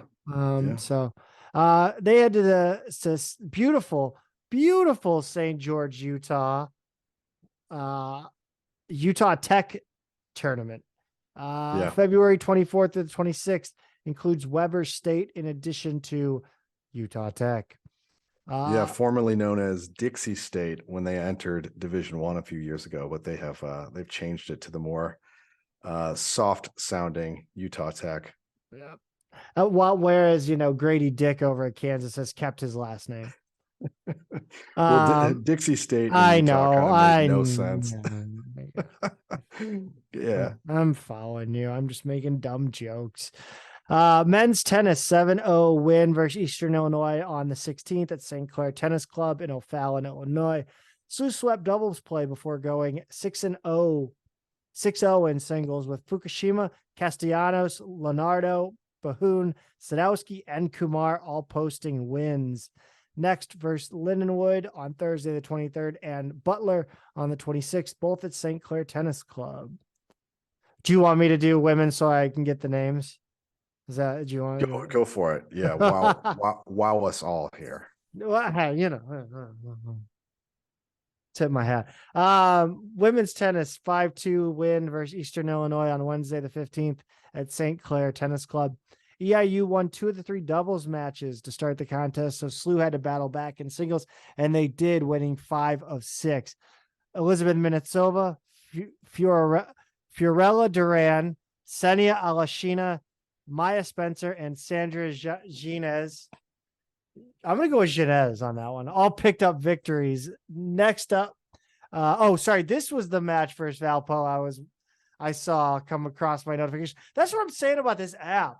Let's bring it full circle. The app rocks because I knew that the Valpo was canceled, but I thought it was softball.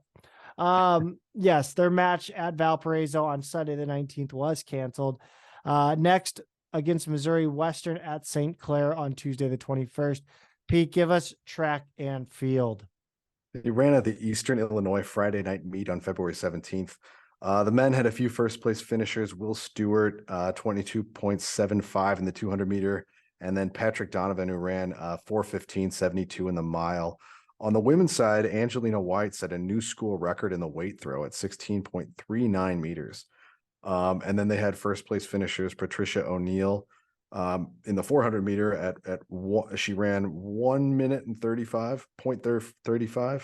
I'm not good at this. And then Leah Decanter, who ran 10:42.60 in the 3,000 meter. Next up, they've got the A10 Indoor Championships on February 25th and 26th up in Kingston, Rhode Island. Swimming and diving A10 championships were held in Geneva, Ohio, the 15th through the 18th. Men finished 8th out of 8. Women finished 10th out of 11th. 4 school records fell during the weekend. Kind of sad to think about all the records falling and just finishing 8th, 8 out of 8. Yeah. 10th out of 11th. Emily Leonard set a new school record in a 200 breast with a time of 1:49.95, but that was 10th overall in the event. Teddy Ament set 2 St. Louis marks in the men's 1650 free, which that's such a weird distance, 1650.